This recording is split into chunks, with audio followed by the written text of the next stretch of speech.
राज्याचा अर्थसंकल्पीय अधिवेशनाचा अखेरचा दिवस आहे आणि आज विधिमंडळामध्ये एक अत्यंत धक्कादायक प्रकार घडला। विधिमंडळाच्या लॉबीमध्ये मंत्री दादा भुसे आणि शिंदे गटाचेच कर्जतचे आमदार महेंद्र थोरवे यांच्यामध्ये थेट राडा झाला। दोनही नेत्यांनी एकमेकांना धक्काबुक्की केली। मग भरत गोगावले आणि शंभूराज देसाई यांनी मध्यस्थी केली, दोन्ही नेत्यांना दूर केलं।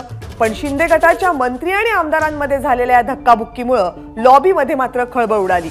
आपल्या एका कामासंदर्भात विचारणा करण्याचा प्रयत्न आमदार महेंद्र थोरवे करत होते आणि त्याच वेळेस भुसे आणि थोरवेंमध्ये वाद पेटला आणि या वादाची परिणिती धक्काबुक्कीत झाली।